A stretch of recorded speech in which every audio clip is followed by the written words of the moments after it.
them along the way is a pleasure and a joy for me too. Thank you so much. Brian, what are you excited about for this start of the school year? Yeah, this alludes a little bit to my first point of adults experience the world sometimes the same as children, and education is a massive decision for our families, for our scholars. It's a big experience for our scholars and for our faculty. And so I am so excited about those three parts of our school, developing our faculty in our school year this year at Great Hearts Online Texas, watching our scholars succeed in a classical online school. So excited about that, and then serving our families, right, in this very important and monumental decision of how to form their children and the right community to be a part of. And so I look forward to all three of those things. Oh, I love that so much. It is really good that that we get to know each other as in our academic settings and in our intellectual settings.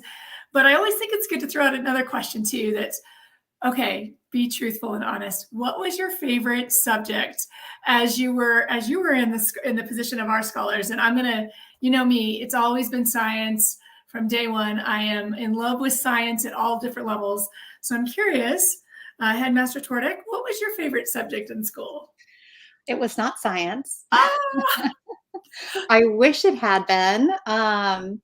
And I will speak to that a little bit more later. But my favorite subjects were math, grammar, and logic. So they all are a little bit like a puzzle. You can figure it out. And those subjects always felt like a game to me. So they felt like fun. And I just got to just really enjoy my time figuring things out. And I just loved those subjects. I love to read too, but I think that I enjoyed the process of figuring out grammar and math and logic. So lots of little puzzles and that creative side of your brain, we're engaging with that. I love that. Thank you. Making sense of things. Headmaster Daigle, what about you? Favorite subjects? I tell my scholars that recess isn't a subject, so I can't choose that. Even though maybe my 7-year-old boy would have, right, as a 7-year-old boy, I would have chosen that. Absolutely. The subjects I was most drawn to in my studies as a child were geometry and biology. And it actually goes back to something that Ms. Twardeck just said, and that is there was a sense of solving a puzzle and dissecting things. I remember the frog dissection big time in my biology class, and then working through geometric proofs, which, I didn't know would translate into some of my current loves that I have in academics. But so geometry and biology were two subjects I loved in school. I think that's fantastic. And of course, one of the things that I came to later, I was always a reader, but as I engaged with literature, I started to fall in love with the ideas and themes and beautiful writing. And I think we've spoken about this over and over about how influential great books are in our lives now as we've matured and grown, and how great for our students to be able to engage in those in the early grades all the way through.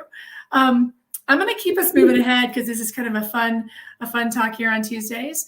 What inspires you the most about our form, and I'm using that lightly, our form of education, but really about the way that Great Hearts approaches education? And Headmaster Twardeck, will you kick us off? I think the thing that I love is that we instill a sense of wonder in our students and a depth of inquiry. So back to the, science, I wish I would have enjoyed it more. I did not have a setting where a sense of wonder was stirred up. I was spoken to or talked to, and the students didn't participate in that discovery of science. And I always wish I could go back and be a student in Great Hearts and take science classes, because I think I would absolutely love it. And it would probably be one of my favorite subjects. So I feel like I missed that out, but our students, watching them light up and be part of a conversation and be asked their opinion and why, and have to defend that opinion and disagree with each other in a respectful way, and honor their peers and their opinions. and listen to one another and care for one another. I just love that the whole class gets involved and each student gets to participate in that discussion and dive into learning themselves and really own it themselves. They're not being just taught, but they're participating in their own learning, which I love. I love that too. It's something that I have, as I watch my children go through Great Hearts, how developmentally profound that was to see them learn how to engage and how to respectfully disagree with their parents, even in a way that was a little bit like, oh, but it shaped them. It shaped how they learned and their values around education. Brian, what about you? The two things I'm most inspired by when it comes to Great Hearts education is that, and we say these two things, but it is so true to watch it play out in the classroom. To watch the whole child be cared for, to watch the whole child be formed, is such an exhilarating thing to realize how effective that is in their childhood and how important that is in their childhood, and then what that becomes for them as future men and future women, right? Watching just the whole child cared for is so, so important. So I love seeing that. The second thing that I'm constantly inspired by, and this is kind of it's something I realized in my own work in classical ed, but also watching it happen in our scholars, is that there's no subject a scholar can't love, which isn't greatly emboldened with and enlivened by their studies in the liberal arts, right? No matter what a child is drawn to, no matter what their vocation is going to be as they grow, no matter what their particular interests or gifts are, I watch the full sort of nutritional landscape that happens in a Great Hearts education, right? And I go, every part of this education is feeding that love. Right, that child wants to go do this with their life. That's great. Every part of this education is speaking to that and caring for it and nurturing it and cultivating it in these holistic ways. Those two things are what make me love Great Hearts, make me love this educational tradition, and really even my own experience personally in those has been such a driving force for me. I love that so much. You know, it's one of those things where even when we were trying to choose a school, we were choosing a charter school, right? Like where to put our children. We looked at a lot of programs that were really dedicated to specific, to science and math. And what we found is there's something beautiful about training the whole child, right? About the whole child, and also thinking that every person's a musician. Every person has music in them, right? Every person has art. Every person can be a scientist and engage in math and read a great book and be in that dialogue. And that broadness, that sort of is really, it is profoundly shaping. I appreciate that so much, Headmaster. That is, I think it was both surprising and uplifting and so deeply valued by our family as well as so many others. So thank you for sharing those. I have one more question, as this is a Tuesday talk. One more question for you both, and it's really about surprise. And what I like to think about is, as a parent, I was surprised by so many things about joining Great Hearts 10 years ago or however long ago it was. And then as a teacher, I was surprised. And then as a headmaster, I was surprised. And so I'm curious as to, what has surprised you about not only just Great Hearts as an education, but also going online, like those two things combined. Headmaster Twardeck, will you kick us off? Sure. I think one thing that makes me think of is something that our teachers have shared with me so often. I would say when I ask our teachers what has surprised them, 9 out of 10 times they say the same thing. And one thing that is so important to teachers and to administrators in a brick and mortar school is that students can really take off their armor as they enter a classroom so that they are fully free to feel safe, learn, take in everything that teacher has to offer. And some of that in a brick and mortar school is the way they shake their hand or put their hand on the child's back or shoulder, and just that being in person connection. And so our teachers were worried at first that they wouldn't have that connection with their online students. And they found that actually the opposite was true. They connected on a deeper level across the board with their students in a more meaningful, deep way than they ever had in person.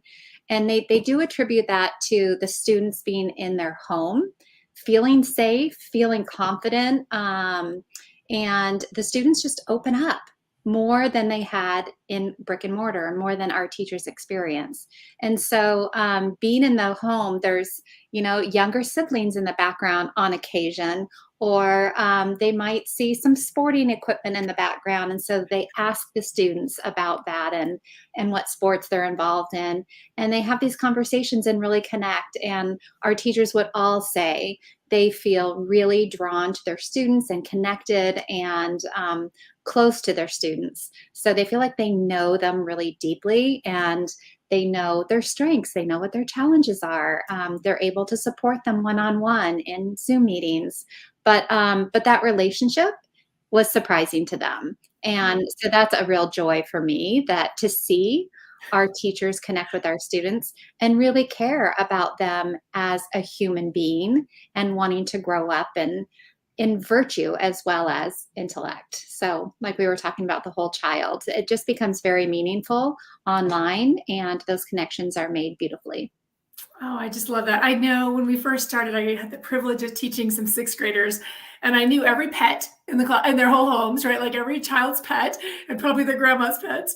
But there's this immediacy of connection, right? That happens where if you're talking about something and they have, it's not, you're not waiting till the next day or till that topic comes. There's this immediacy and this connect. I love that. Thank you for sharing that so much. Of course.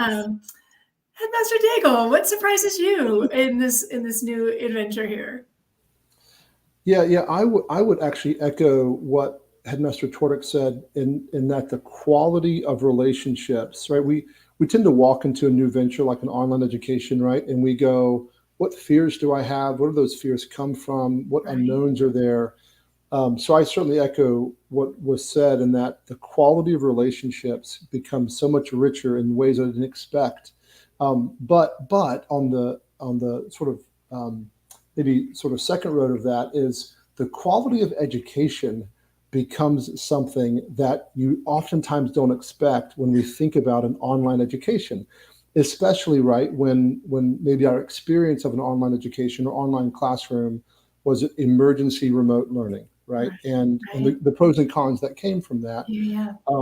But to me, it's been most surprising to love this educational tradition, to love all that Great Heart stands for, and then ask the question, how effective or how high quality will this appear or become in an online setting?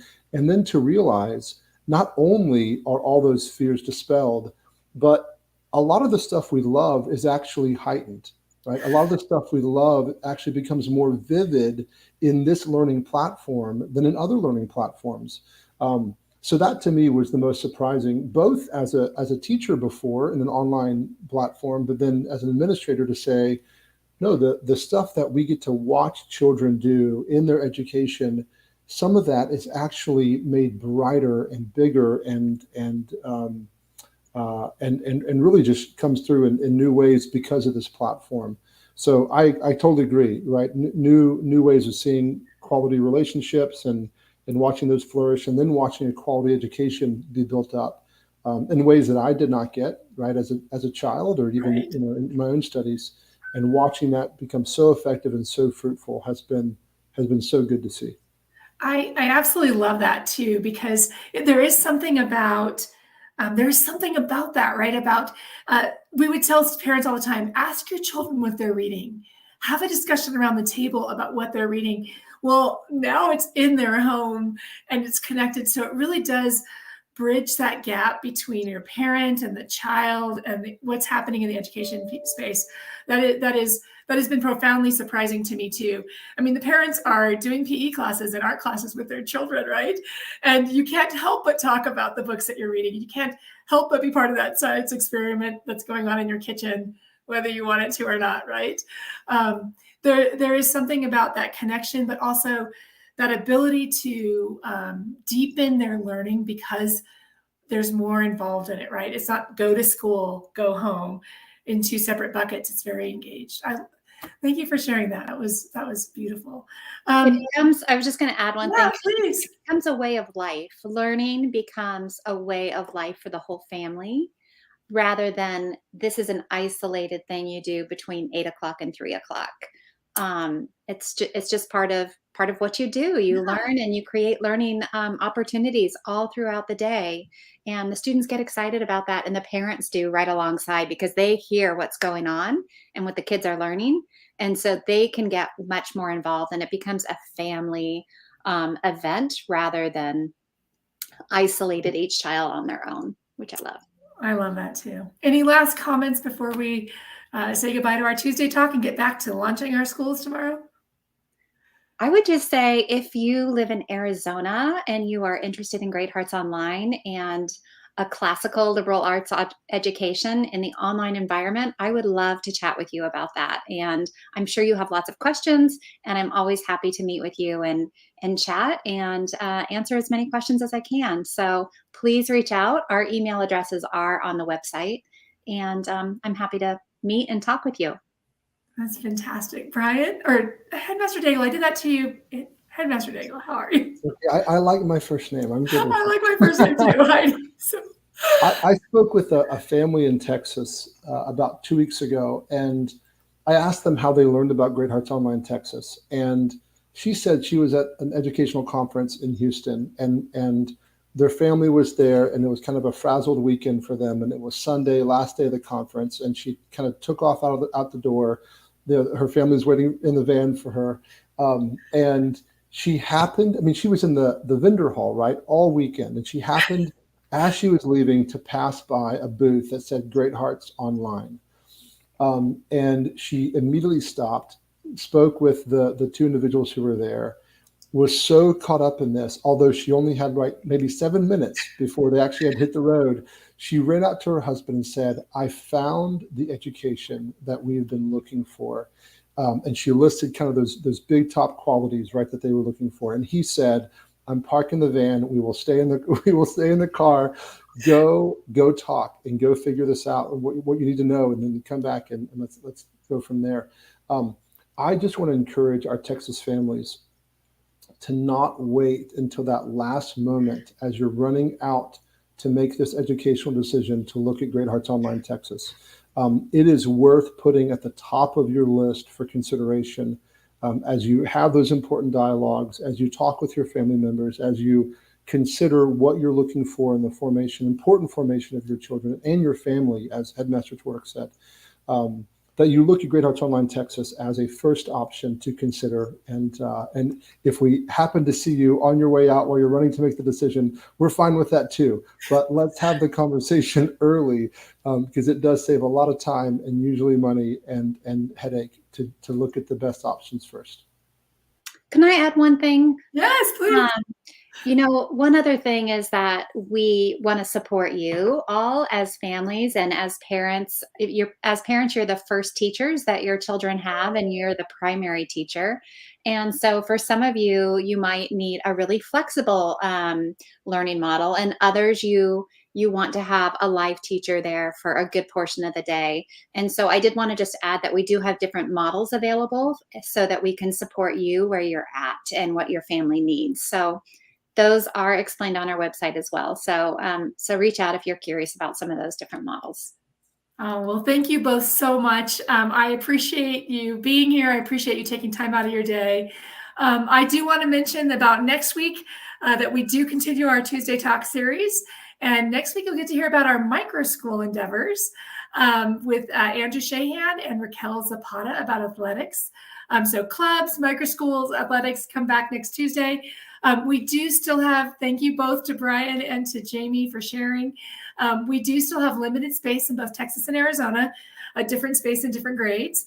And new students, if you apply today and get through the process, we'll start on Monday. So just a couple days late and we'll get you caught up real fast. Please go to greatheartsonline.org if you're interested in applying. And please send us any of your questions at info@greatheartsonline.org. Thank you so much. Have a great day, and we hope to see you soon.